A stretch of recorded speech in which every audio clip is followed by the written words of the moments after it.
आहार, औषध, अभय एवं ज्ञान।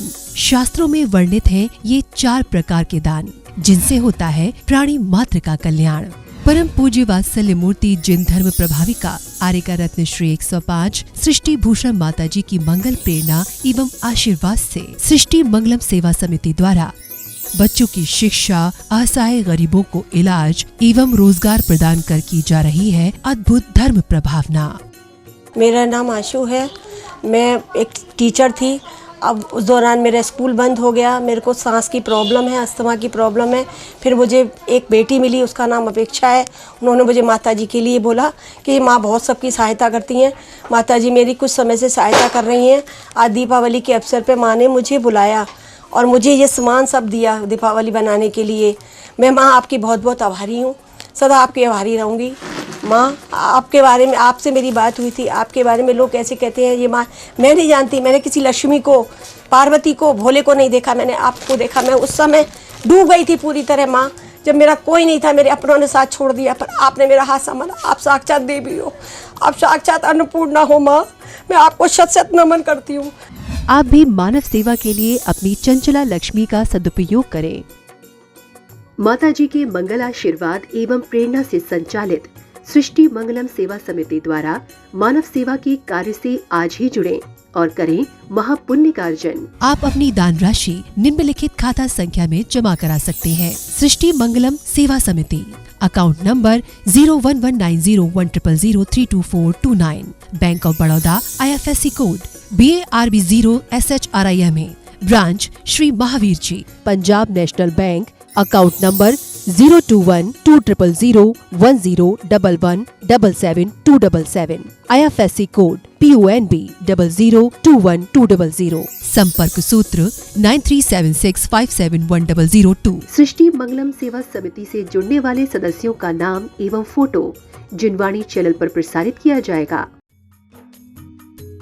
इस कार्यक्रम के पुण्यार्चक हैं रविंद्र प्रसाद जैन, बीना जैन, पुत्र पुत्रवधू राजीव जैन, पूजा जैन, अरुण जैन, निधि जैन, पुत्री दामाद संजीव जैन, ऋतु जैन, पौत्र तुषार, विपुल, वैशाली, गरिमा, सम्यक, रोहन, शौर्य, श्रीमती गीता जैन, धर्मपत्नी श्री संजय जैन, पुत्र अभिनव जैन, सुपुत्री तृप्ति जैन, दामाद श्री अंकित जैन, नाती दिव्य जैन, गोहाना, हरियाणा, सुभाष चंद्र जैन, उषा जैन, सोनिया जैन, मयंक जैन, आगरा, श्री नवीन जैन, श्रीमती बबीता जैन, श्री प्रवीण कुमार जैन, श्रीमती अर्चना जैन, प्रांशु जैन, अक्षिता जैन, डॉक्टर रिद्धि जैन, स्पर्श जैन, सौम्या जैन, कोसी कला, डॉक्टर किरण जैन धर्मपत्नी, स्वर्गीय डॉक्टर श्री शीलचंद जैन, बेटी दामाद डॉक्टर कृति, डॉक्टर कमल, डॉक्टर शची, डॉक्टर निशिन, नातिन गुनगुन, नाती मनन एवं ध्रुव जैन, जबलपुर मध्य प्रदेश, श्री मनोज जैन, गुड़गांव।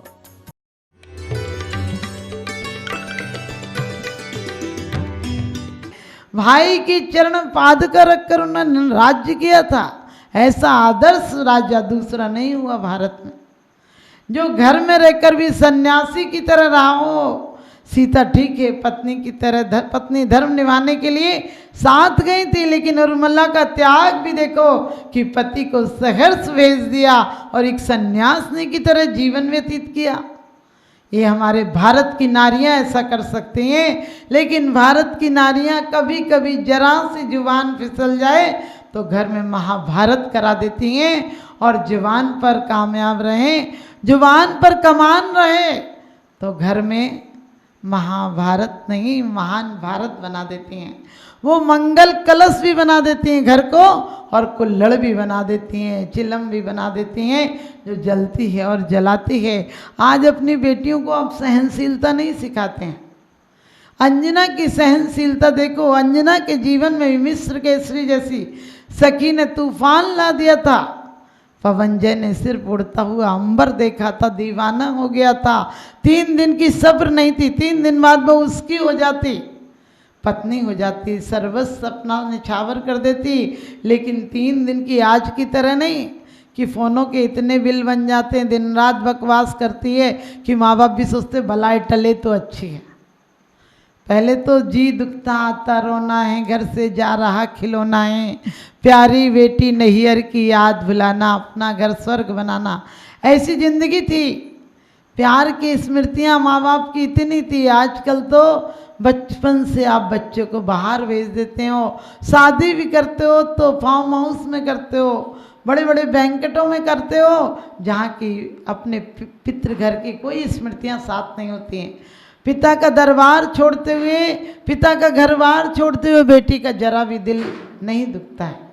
लेकिन आप सोचना, जब बेटी अपने घर का इतना पुराना आंगन छोड़कर जाती थी तो उसका कितना दिल दुखता था।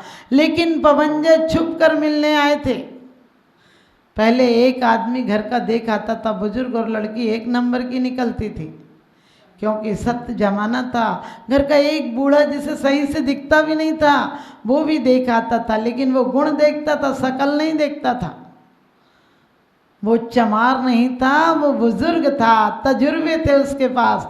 वो ये देख लेता था रोटी कैसे परोस के गई, कैसे चल के आई, धीरे चली या नहीं, दोनों हाथ से दिया या नहीं, पानी अच्छे से दिया या नहीं दिया। आजकल तो पूरा खानदान लड़की देखाता है, फिर भी लड़की 2 नंबर की निकलती है। वो कहती है तुम हमें देखने आए थे, हम तुम सबको एक एक करके देख लेंगे। क्योंकि पहले हम बच्चों को पढ़ाते थे 1 2 3 4 करो सभी से प्यार। आप पढ़ा रहे हैं 1 2 3 बाप बेटा फिर। हम पहले दूर होते थे लेकिन दिल हमारे नज़दीक होते थे। हमारी संवेदनाएं इतनी कहते हैं प्रगाढ़ थी कि हम जिसका नाम लेते थे वही उस दिन आ जाता था, जिसके बारे में सोचते थे उसका पत्र आ जाता था। पहले किसी के घर जाते थे तो मिठाई ले जाते थे, आज 200-500 का कागज़ का कार्ड ले जाते, उसे चबाएगा, चटनी बनाएगा, सोएगा, बिछाएगा, उठाएगा, क्या करेगा। कागज़ में जाके 2 दिन बाद डस्टबिन में चला जाएगा, रद्दी में चला जाएगा। और मिठाई देते तो तुम्हारे घर पर दुआएं लौट कर आती, जीवन में मिठास होती। इसलिए हमारे आचार्यों ने कहा है, क्रोध से, लोभ से, विरुष से, हाथ से मत बोलना। अंधों के अंधे होते हैं, हंसी में तो बोला था। क्रोध में कभी कभी बाप बोल जाता अपने बेटे को कि तू असल बाप कहे तो निकल जा। कभी कभी आप सत्य में कितने बेकार शब्द बोल जाते हैं, और कभी कभी लोग अपने अहंकार में आकर शब्द बोल जाते हैं। एक पत्नी बड़ी हठीली थी, हर बात में पति से कहती मेरी बात मानो, मेरी बात मानो। एक आध बार पति ने मना सा कर दिया तो एक दिन बीमारी का बहाना ले लिया। एक दिन बीमारी का बहाना ले लिया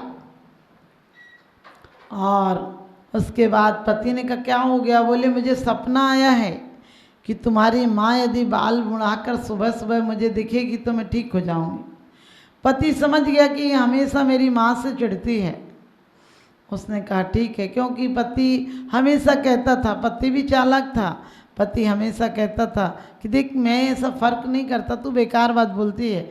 वो कहने लगी तुम एक रिश्तेदार बता दो कि मेरा एक रिश्तेदार चाहते हो तुम। उसने कहा मैं अपनी सास से ज़्यादा तेरी सास को चाहता हूँ। समझ गए, अपनी सास से ज़्यादा तेरी सास को चाहता हूँ। वो भी अपनी माँ को ही चाहता था, ये भी अपनी माँ को चाहती थी। इसने कहा सुबह यदि तुम्हारे माँ यदि बाल कर आएगी तो मैं ठीक हो जाऊंगी। उसने कहा ठीक है। और कहते हैं उसने सास के घर पर खबर भेजी कि तुम्हारी बेटी सख्त बीमार है, सिर्फ 8 घंटे का टाइम है। वो सब बेचारे बेटी के मुँह में बाल मुड़ा मुड़ा के आ गए और उसने दरवाजे की खटखट सुनी तो कहने लगी कि ठीक से देखो, ठीक से देखो। वो कहने लगी कि देखो अपनी टेक निभाई और सास की मुड़ मुड़ाई। पति बोला ठीक से देख लुगाई, माई मेरी नहीं तेरी माई। तो आप समझ गए कि मेरी माँ नहीं है तेरी माँ है, ठीक से देख। इसलिए कभी भी किसी को क्रोध में, लोभ में, यमपाल चांडाल की पत्नी ने क्या किया था, लोभ में ही तो कह दिया था कि वो तो बाहर गए और इशारे से कह रही थी अंदर है। विरुष में, भय में कभी कभी बच्चे झूठ बोल जाते हैं। आपने देखा हो एक माँ ने बच्चे से कहा तुमने रसगुल्ले खाए? बोले नहीं खाए। बोले झूठ बोलते हो, तुमने खाए? बोले नहीं खाए मम्मी। मम्मी बोली बहुत पीटेंगे, बता सही में तूने खाए? तेरे अलावा कोई आया नहीं? बोले नहीं खाए मम्मी। लेकिन उसके बाद पिताजी आए और बोले बेटा क्या बात हुई है? बोले मम्मी मुझे डांट रही है कि रसगुल्ले खाए। पापा प्यार से बोले बेटा कोई बात नहीं, खा लिए तो तुम्हारे लिए थे। बेटा खा लिए तो कोई बात नहीं, वो तुम्हारे लिए थे, लेकिन उसमें गुठली थी ना बेटा, नहीं खानी थी वो। बेटा बोला पापा जो मैंने रसगुल्ला खाया था उसमें गुठली नहीं थी। आप समझ गए, आप प्यार से बोलेंगे तो घर में सब समाधान निकल जाएंगे। तुम्हारी शान घट गई होती कि रुतबा घट गया होता, जो गुस्से में कहा तुमने वही हंसकर कहा होता। कुदरत को ना पसंद है शक्ति जवान में, कुदरत को ना पसंद है शक्ति जवान में, और इसीलिए तो नहीं दी हड्डी जुबान में, इसीलिए तो नहीं दी हड्डी जुबान में। ये जुबान में हड्डी नहीं है, मुलायम है, कोमल, ये शिक्षा देती है कि तुम कोमल वचन बोलो। दांतों से नहीं बोला जाता, जिब्या बोलने के काम आती है, और जिब्या आती है नरम होती है, मुलायम होती है, वो शिक्षा देती है कि मेरे द्वारा कभी कठोर वचन मत बोलना, यदि बोल दिए तो तुम्हारी 32 को नीचे करवा दूंगी। और कहते हैं कि जुबान नरम होती है, इसलिए जन्म से आती है और मौत तक साथ रहती है। दांत कठोर होते हैं, पीसने का काम करते हैं, चबाने का काम करते हैं, इसलिए बाद में आते हैं तब भी दस्त हो जाते हैं, और जाते हैं तब भी लस्त और पस्त कर जाते हैं। इसलिए जीवन में आप आओ तो ऐसे आओ कि मेहरबानी बन जाओ, और जाओ तो जाओ ऐसे बन जाओ, कहानी बन जाओ। अपनों और अपनी की तो सब लोग प्रशंसा करते हैं, हमें अपनी निंदा सुनने की भी आदत नहीं है। हम अपने सत्य को भी सुनने में कटु लगता है, और झूठा कोई कह दे, जितना असत्य है, जितना प्रचार है, जितना मेकअप है, जितनी पढ़ाई है, क्या पढ़ा रहे हैं, चांद सूरज पढ़ा रहे हैं, कितनी ऊंचाई है ये पढ़ा रहे हैं। अरे दिलों तक जाओ, दिलों की ऊंचाई, जो बड़े गर्व से कहते हैं हम पहुँचे चांद सितारों तक, जो अभी शांति संदेश छोड़कर आए नभ के द्वारों तक, वे हमें बताएं कि सचमुच कितने स्नेह के भूखे हैं जो चांद सितारों तक पहुँचे। भाई के हृदय छूते हैं, भाई के हृदय छूते हैं। आपको पता होगा अंजना से पवन जय ऐसे बेगाने हो गए एक शब्द के कारण। मिस्र केसरी ने यही तो कह दिया था कि विद्युत प्रभ अच्छा था। लोगों ने कहा भी, सखियों ने कहा भी कि तुम कहती हो विद्युत प्रभ अच्छा है। अरे विद्युत प्रभ सन्यासी हो जाएगा, और कोई की पत्नी का भी पति यदि सन्यासी हो जाएगा वो ग्रस्त जीवन में कैसे रह पाएगी। लेकिन अंजना वो अदब से चुप थी, वो अदब से चुप थी, गुनाहगार की तरह, और उसकी जबान चल रही थी तलवार की तरह। वो उन ख्यालों में कोई थी कि अभी क्या कहूँ, बाद में जवाब दूंगी। पवनजय के ख्यालों में कोई थी, पवनजय छुप कर सुन रहे थे और कहने लगे ये मेरा अपमान सुन रही है, ये शायद उसे चाहती इसलिए कोई जवाब नहीं दिया। इतनी सी बात, जरा सी बात, पूर्व जन्म की 22 घड़ी छुपाई हुई प्रतिमा का इतना प्रतिफल मिला कि उसे 22 घड़ी पति से दूर रहना पड़ा। और समता और धैर्य देखिए, क्योंकि भारत की नारी में बहुत धैर्य की पराकाष्ठा होती है। सीता ने एक अपशब्द नहीं कहे राम को, निकालने धोखे से निकाल दिया, लेकिन फिर भी कहा कि आप मेरे पतिदेव से निवेदन करना, मुझे छोड़ दिया, सत्य और धर्म को ना छोड़ दें। और अंजना ने इतने साल रहने के बाद एक शब्द पति से नहीं कहा। उल्टे पति जब जाने लगे तो आरती का थाल लेकर, मंगल थाल लेकर आई थी, मंगल कामना करने के लिए, विजय लक्ष्मी लेकर लौटो, ऐसी शुभ भावनाओं से आई थी। लेकिन उसके बाद भी पवनजय लात मार कर जाते हैं तो भी कहती कम से कम आज तुमने स्पर्श तो किया। और उनका हृदय परिवर्तन होता है, मानसरोवर पर लौट कर आते हैं और झुकने लगते हैं तो कहती है मैंने पहले पाप किए होंगे जिसका परिणाम होगा है। मैंने ननद को तेज बोला, मैंने भांजे को डांटा, मैंने पति की अवज्ञा की, मैं ससुर की कभी अवहेलना की, कभी जिन धर्म की अवहेलना की, उसका परिणाम आज भोग रही हूँ। मुझे और मत डालिए, मेरे कर्मों का फल था। और आप सबको पता है कि वो मधुर शब्द अंजना के पवनजय को फिर से दीवाना कर देते हैं। और जब लौट कर आते हैं युद्ध से, अंजना को नहीं पाते हैं तो अपने माँ बाप से कहते हैं कि मेरे आने तक आपने इंतजार किया होता। इतनी मर्यादा थी कि रामचंद्र जी जब अयोध्या गए थे तो आपको पता होगा ये नहीं कहते थे कि सीता कहाँ है, जगह जगह पर आपने सुना होगा, ये कहते थे कि भामंडल भगनी कहाँ हैं, जनक नंदिनी कहाँ हैं। पहले बाप और भाई को इज्जत मिलती थी, आजकल की बेटियां लड़की हो गई, लड़ाई की हो गई। यानी जरा जरा सी बात में कह के तो देखो ज्वालामुखी की तरह उबलने लगती हैं। अपने बेटियों को यदि मंगल कलश बनाकर भेजना है तो बेटियों को सहनशील बनाओ और शांत बनाओ। उनकी प्रवृत्तियां बचपन से, उनकी हर ख्वाहिशें पूरी मत करो, वरना वो पति से भी यही चाहेंगी। हर बात आप उनकी पूरी करेंगे, उनके जीवन को आप अभिशप्त बना देंगे, उनके जीवन को आप जहर घोल देंगी।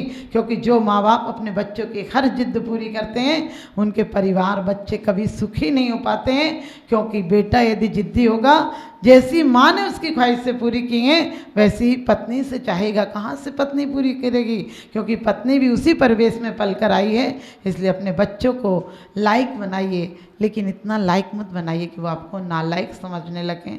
तो आपसे यही कहूँगी कि अपने बच्चों को पहले काज से कमल पढ़ाते थे, काज से कहते थे कि कमाओ, खाद से खाओ, गाज से गीत गुनगुनाओ और घास से घर बनाओ, घर को आनंदमय बनाओ। आजकल कहते हैं काज से कर्जा लो, खाद से खा जाओ और गाज से गायब हो जाओ और गाज से कोई कहे तो घुर्राओ।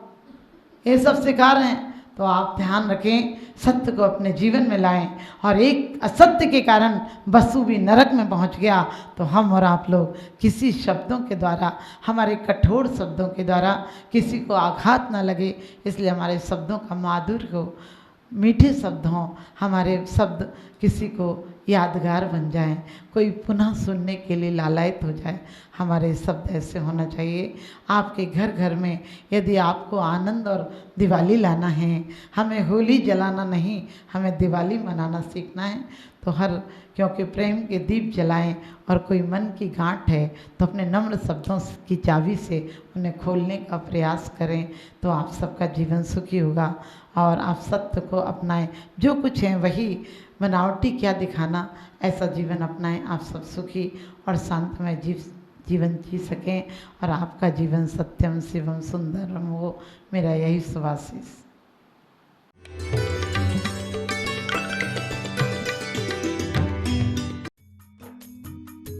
इस कार्यक्रम के पुण्यार्चक थे स्वर्गीय श्री हेमचंद जी जैन, स्वर्गीय श्रीमती पुष्पा देवी जैन के पुण्य स्मृति में पुत्र पुत्र वधु श्री आनंद जैन, श्रीमती सुधा जैन, पौत्र पौत्र वधु विवेक जैन, पालची जैन, गौरव जैन, श्रुति जैन, पड़पौत्र पड़पौत्री आर्जव जैन, प्रयान, दृशिका, द्रशिका, लाइशा सृष्टि मंगलम सेवा समिति में धर्म रक्षक का पद प्राप्त किया। विकास जैन, वर्षा जैन, आर्जव जैन, अर्णव जैन गुरुग्राम, श्री अनिल जैन, श्रीमती राशि जैन, अंकित जैन, श्रीमती प्रियंका जैन, व्यान, सानवी, पुत्री चीना, तुषार, कृष निवासी मुरादाबाद उत्तर प्रदेश, श्रीमती किरण देवी जैन, सब परिवार निवासी दीमापुर। परम पूजनीय वात्सल्य मूर्ति जिन धर्म प्रभाविका आरिका रत्न श्री 105 सृष्टि भूषण माता जी की मंगल प्रेरणा एवं आशीर्वाद से अतिशय क्षेत्र श्री महावीर जी में विगत वर्षों से संचालित है चतुर्विध संघ की आहार व्यवस्था, जिसमें आहार विहार, पिच्छी, कमंडल, वस्त्र, शास्त्र, औषधि दान आदि व्यवस्था सुचारू रूप से निरंतर की जा रही है। यहाँ माताजी की मंगल प्रेरणा से वृद्ध एवं असहाय लोगों की सेवा के साथ ही अनेकानेक जनसेवा के कार्य भी किए जा रहे हैं। महादान, आहार दान जैसे पुनीत कार्य से जुड़कर आप भी घर बैठे धर्म लाभ ले सकते हैं। तो आप भी मात्र 2100 राशि से एक दिवसीय आहार व्यवस्था में अपनी चंचला लक्ष्मी का सदुपयोग कर पुण्य का अर्जन करें।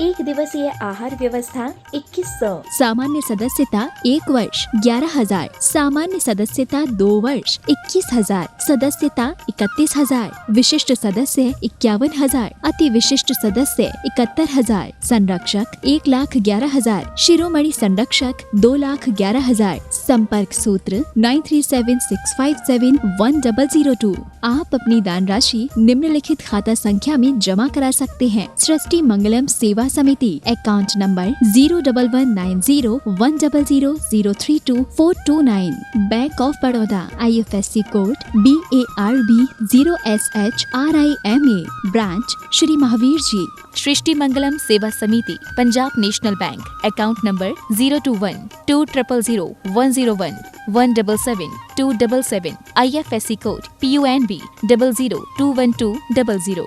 आपके द्वारा दिया गया दान 80G एवं 12A के अंतर्गत कर मुक्त रहेगा।